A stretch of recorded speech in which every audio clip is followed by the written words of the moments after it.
Alright, welcome back to my C tutorial series. In this episode, we're going to be going over chars and strings, but I just wanted to let you guys know, I just wrote an article on C and why it's a great language to learn. This will get you really excited about the course that I'm doing. It's been very popular on Medium so far. I got a whopping 9 claps, and I can't clap for myself, which is kind of silly. But I just talk about all the benefits of learning C and why it's good to use. And I compare it to the Latin language. So I'll link that in the bio, but let us get started. In this episode, we're learning about chars and strings. So before we start, I want you to include these two files, studio.h and string.h, and we'll get to those later. Those are basically like imports or modules in Ruby that we're including. So a char is just a letter. It is one of the most primitive data types in C. So if I wanted to make a char, I would do this. I would do char vowel equals a, and actually this has to be a single quote because that's just the way the format is. It's got to be a single quote. Things matter like that in C. So right now I initialized a variable. Well, I declared a variable of type char named vowel, and I initialized it with the value of the char A. I did that all in one line. What we also could do is we could just declare a variable. We'll call this consonant. I believe that's what they're called. Just gonna give me any suggestions? Oh God. Yeah, we'll just call this not vowel then, because I don't know how to spell that and I'm not looking it up. So we have not vowel. So I declare the variable. Jeez. Oh my God. So I have not vowel. So I declare it, but I do not initialize it. It's just a separate way of doing things. But then I can assign not vowel or initialize it with data down here. So what is the difference between these two methods? Well, because we're declaring the variable without data, it's going to reside in a different segment of the computer. So this not vowel will be in the BSS segment, where vowel will be in the data segment. And we'll get into what all that means in a later video. But anyway, so how do we print stuff out on the screen and see? Well, we can do printf, which takes an argument of string, and then we're going to say vowel is, and we do %c, and then we do vowel. So the %c is just saying, okay, we want a char in here, and then this comma will be the char right here. So if I were to put 4 here, that would give me an error because it's not, well, it wouldn't give me an error. It would just print out what we don't want.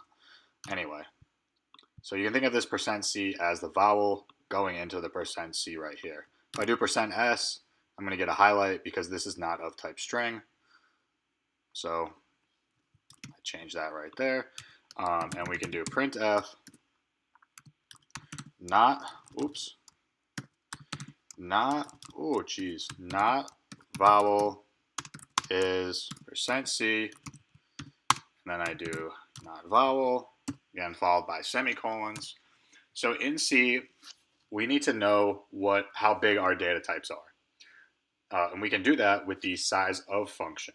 So I can do printf, the char is %lu for unsigned long integer, bytes. I can do size of char. And if I wanted to see how big an integer was, and integer is %lu bytes, size of int.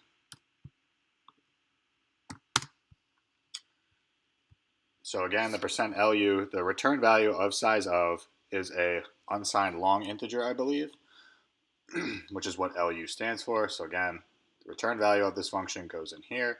So the size of tells us how many bytes our data type is, and it takes an argument of just a data type. So what is a byte? If you don't know, a byte is 8 bits. A bit you can think of as a slot that can either be 1 or 0. So it's 8 ones or zeros in a row, and depending on those combination of ones or zeros, you're going to get a different letter or number depending on what your data type is. So to compile this, you can either press play, but what I like to do is I like to do it manually. So I can do gcc main.c, compile my program, and then to run it, it's going to be .\a.out. So we compile it, we translate it into a machine language. It's an executable, and it's named a.out. I press go, and actually, let me add these right here. So I forgot that in other programming languages, they add a new line character at the end of every print statement, but C, being C, does not do that. So we need to recompile our program, retranslate it, and we execute .\a.out. So we see that a car is 1 byte, so it's just 8 ones or zeros. An integer is 4 bytes, so it's 32 ones or zeros. If vowel is A, not vowel is equal to Z. That is great, Earl. So actually, in a later video, we're going to talk about how there's a certain limit. There's a finite number of numbers that you can have in C, because eventually you're going to run out of combinations because the bytes are limited. All right, well, we've learned enough about cars right now. They're just single letters or numbers. Let's get into strings.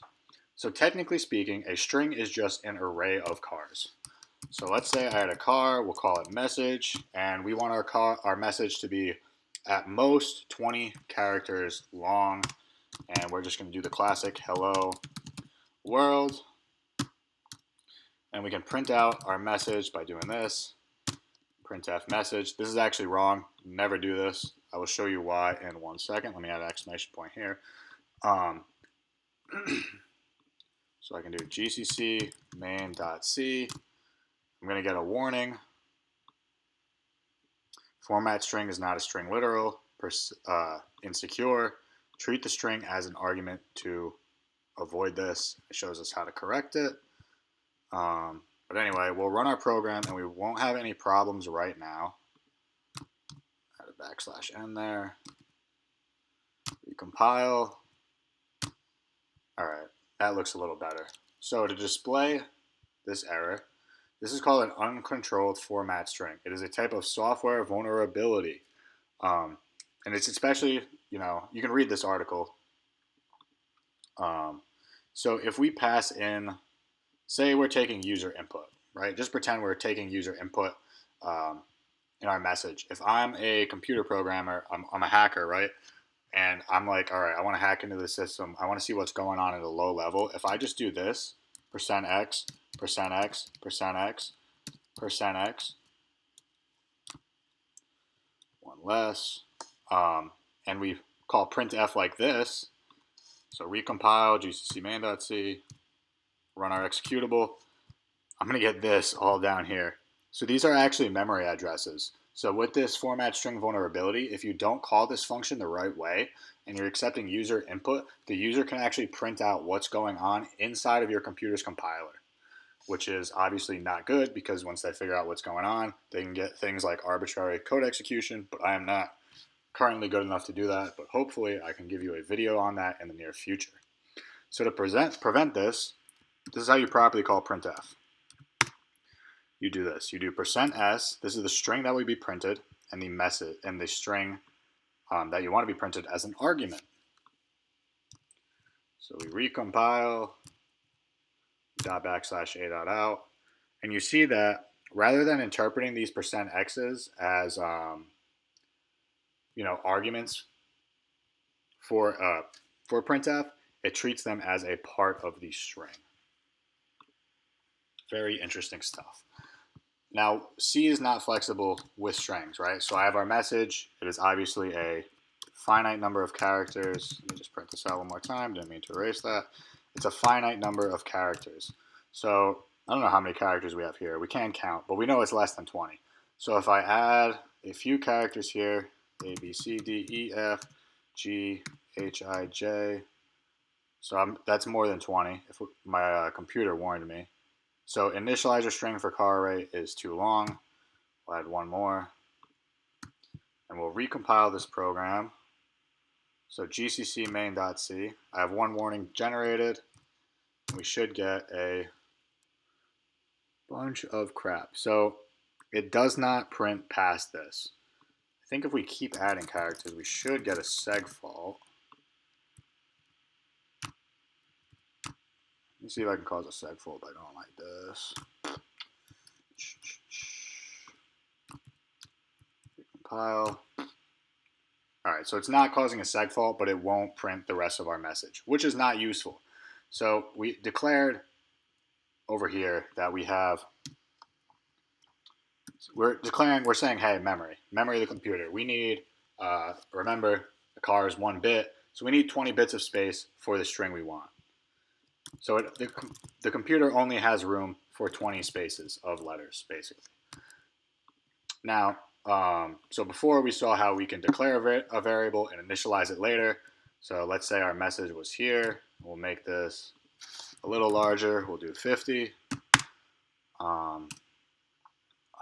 Before we assigned regular cars by going like this, and you just go like that. Hello, blah, blah, blah. That actually does not work in C. We're going to get this. Array type car is not assignable. It just does. It's just not. It's a rule, right? So how are we going to assign or initialize a car array with data if we choose to do so? Well, for that, we need to use this function called stir copy. I think there's a vulnerability with stir copy too. We'll actually go over that in the next video. So stir copy takes two functions, the destination and the source. So our destination is going to be message, and our source is going to be check out the Corey's Corner podcast. And then we can print out our message. So I do gcc main.c. Eventually I'll stop saying that, but for now I am reminding you. I have this, check out the Corey's Corner podcast. And maybe I was thinking about this vulnerability. So we'll do 5. I was thinking about this vulnerability before. So recompile, I didn't even get a warning, but I'm going to get abort trap sick. Yeah, so my computer automatically saw that we're trying to put too much stuff inside of our car array. So it basically crashed. All right, so because our car array was too small, we couldn't put this string in there, and the computer just said, I'm going to crash. But I think my computer does it automatically, but on older systems, it won't crash, and there's a vulnerability there. So we're going to go over that, I think, in the next video. But so just a reminder, strings are arrays of cars. Cars are 1 byte, 8 ones and zeros. You can, if you declare a variable without initializing it, it resides in the BSS section. And then if you do this, if you declare and initialize, it resides in the data section. Wonderful, wonderful. These need to be single quotes. So to printf, we need to use the escape character string followed by the string we want to print to avoid arbitrary code execution and leaking of memory. And it's really easy to do, but for a long time, people didn't know how to do it. So that is it for this video. Be sure to check out my article on C, my podcast, and all of my other wonderful YouTube videos. I hope you learned something. I will see you in the next video.